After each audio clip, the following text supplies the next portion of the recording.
আগামী বুধবার মহালয়া ও গ্রহণের সংযোগে লবণের পাত্রে রেখে দিন এই জিনিস। বাড়ির সমস্ত বাস্তুদোষ দূর হবে। মা লক্ষ্মী ও মা দুর্গার কৃপায় আপনার জীবনে ধন সম্পত্তি ভরে যাবে। আপনি হয়ে যাবেন কোটিপতি। সামনেই আসতে চলেছে মহালয়া। এটি একটি গুরুত্বপূর্ণ পবিত্র দিন। 2রা অক্টোবর পড়েছে মহালয়া। এই দিন পড়েছে শেষ সূর্যগ্রহণ। এই সময় রয়েছে অমাবস্যা তিথি। একদিকে মহালয়ার মতো পবিত্র দিন, অন্যদিকে পড়েছে ভয়ঙ্কর সূর্যগ্রহণ। তাই সূর্যগ্রহণের প্রভাব বাড়িতে নেগেটিভ শক্তি দূর করতে, নানা ধরনের বাধা বিঘ্ন দূর করতে লবণের পাত্রে করুন একটি উপায়। এতে নেগেটিভ শক্তি দূর হবে, বাস্তুদোষ দূর হয়ে যাবে, নানা রকম বাধা বিপত্তি দূর হবে, সমস্ত উন্নতির পথ প্রশস্ত হবে। হিন্দু ধর্মে বাস্তুশাস্ত্র অনুসারে বিশেষ তিথিতে লবণের কিছু উপায় করলে ভাগ্যের উন্নতি করা যায়, অর্থ উন্নতির পথ প্রশস্ত হয়, পরিবারের সমস্ত বাধা বিপত্তি দূর হয়ে সংসারে উন্নতি আসে। মহালয়ার পুণ্যতিথিতে লবণের কোন কোন উপায় আপনারা করবেন ও কিভাবে করবেন এই ভিডিওতে জানবো। ভিডিওতে যাবার আগে নতুন বন্ধুরা প্লিজ আমার চ্যানেলটিকে সাবস্ক্রাইব করে আমার ক্ষুদ্র চ্যানেলটির পাশে থেকে যাবেন বন্ধুরা, আর বেল বাটনটি অন করে রাখবেন। যখনই আমি নতুন ভিডিও আপলোড দেব আপনাদের কাছে তাড়াতাড়ি পৌঁছে যাবে। এবার জেনে নেওয়া যাক লবণের সেই বিশেষ উপায়টির কথা।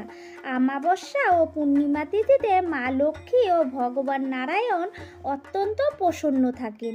এই দিনে মা লক্ষ্মীর স্মরণ করে এই উপায়টি করলে অবশ্যই সুফল মিলবে, মা লক্ষ্মীর কৃপা লাভ হবে।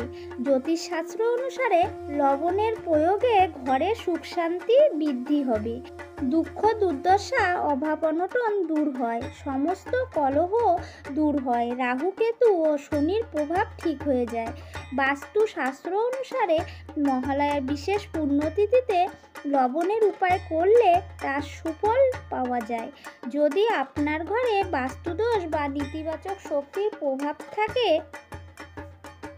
তবে লবণের এই উপায়টি করবেন। এছাড়া বাড়িতে কোনো শুভ কাজ হচ্ছে না, কোনো কিছু বাধা বিপত্তি আসছে, অর্থ উন্নতি ঠিকমতো হচ্ছে না, চাকরি বাকরি হচ্ছে না, ব্যবসায় অবনতি হচ্ছে, তাহলে আপনারা এই উপায়টি করুন। আপনার জীবনে অর্থ উন্নতি অধিক পরিমাণে বৃদ্ধি পাবে। মহালয়ার পুণ্যতিথিতে এই উপায়টি অবশ্যই করুন।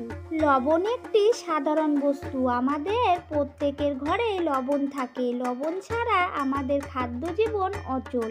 লবণ যেমন আমাদের ঘরের বাস্তুদোষ দূর করে, তেমনি আমাদের আর্থিক পরিস্থিতির অভাব অনটন দূর করে। আপনারা এই উপায়টি করুন, আপনার জীবনে অর্থ উন্নতি অধিক পরিমাণে বৃদ্ধি পাবে। মহালয়ার পুণ্যতিথিতে এই কাজটি অনেক সময় আমরা অনেক কাজ করি, যোগ্যতা থাকা সত্ত্বেও সেই কাজ সফল হয় না, কারণ আমাদের ভাগ্য সহায় থাকে না। তাই ভাগ্যকে সহায় করতে, সৌভাগ্য আনতে আমাদের নিজেকে কিছু পরিবর্তন করতে হবে, ঈশ্বরের প্রতি ভক্তি বিশ্বাস রাখতে হবে, তবে এই জীবনে সঠিক জায়গায় পৌঁছতে পারবেন। বন্ধুরা, আপনাদের বাড়িতে যদি লক্ষ্মী দেবীর মূর্তি থাকে তাহলে তাকে পুজো করে নেবেন। পুজো করার পরে তার চরণে একটি অর্ঘ্য নিবেদন করবেন, তাতে আতপ চাল পান সুপুরি দেবেন, তারপরে 3টি লবঙ্গ তাতে দিয়ে দেবেন। পুজো করে চলে আসবেন ঠাকুর ঘর ছেড়ে। তারপর কিছুক্ষণ পর গিয়ে 3টি লবঙ্গ নেবেন, নিয়ে মা লক্ষ্মীর এই মন্ত্রটি 8 বার বা 11 বার বলবেন। ওং নমো মহালক্ষ্মী নমো, এই মন্ত্রটি 8 বার বা 11 বার জপ করবেন। আপনার মনস্কামনা জানাবেন, আপনারা যে বাসনা রেখেছেন মনে সেটাই জানাবেন। আপনারা কাচের শিশিতে লবণ ভরে রাখবেন, সেখানে এই 3টি লবঙ্গ দিয়ে দেবেন। শুদ্ধ লবণ রাখবেন, কোনো রান্নার বাড়ির ছোঁয়া লবণে যেন না থাকে। একটু একটি স্থানে রেখে দেবেন লবণের কৌটোটি।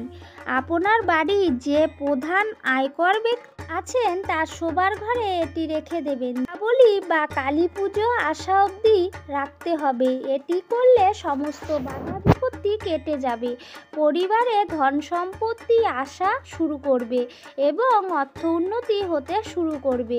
দ্বিতীয় উপায়টি হলো, এই উপায়টি করলে ঝগড়াঝাটি অশান্তি থেকে মুক্তি পাবেন।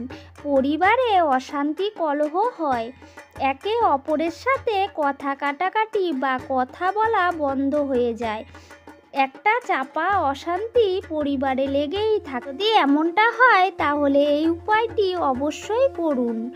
যে বাড়িতে ঝগড়া অশান্তি হয়ে থাকে সেখানে মা লক্ষ্মী বিরাজ করেন না। যতই চেষ্টা করুন ধন সম্পত্তি অর্থ উন্নতি হবে না। তার জন্য করতে হবে লবণের এই উপায়টি।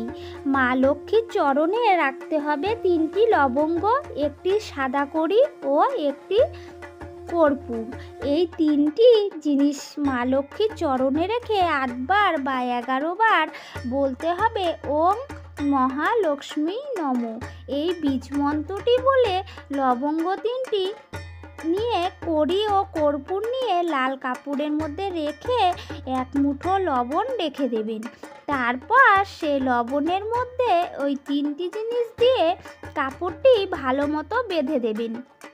আপনি মুখ্য দরজার সামনে গিয়ে একটি কোণায় বেঁধে দেবেন। সমস্ত বাস্তুদোষ দূর হবে, নেতিবাচক শক্তির প্রভাব কেটে যাবে, শান্তি দূর হয়ে যাবে। বন্ধুরা, এই কাজটি মহালয়ার দিন করবেন, খুব ভালো ফল পাবেন। রাত 9টা বাজার আগে এই কাজটি সম্পূর্ণ করতে হবে। মুখ্য দরজার সামনে ঘিয়ের প্রদীপ বা তেলের প্রদীপ জ্বালাবেন। এই দুটি কাজ যদি ঠিকমতো নিয়ম মেনে মনে বিশ্বাস ও ভক্তি শ্রদ্ধা রেখে যদি করতে পারেন তাহলে দেখবেন আপনার জীবনে যত প্রকার সমস্যা ছিল সব ধীরে ধীরে কেটে যাবে। আজকের ভিডিওটি আপনাদের কেমন লাগলো অবশ্যই কমেন্ট বক্সে কমেন্ট করে জানাবেন। বন্ধুরা, ভিডিওর কোনো অংশ যদি আপনাদের ভালো লেগে থাকে প্লিজ একটা সাবস্ক্রাইব করে আমার ক্ষুদ্র চ্যানেলের পাশে থেকে যাবেন বন্ধুরা, আর একটা লাইক কমেন্ট আর শেয়ার করতে ভুলবেন না। দেখা হবে পরের ভিডিওতে, ততক্ষণের জন্য সবাই ভালো থাকবেন, সুস্থ থাকবেন। ধন্যবাদ।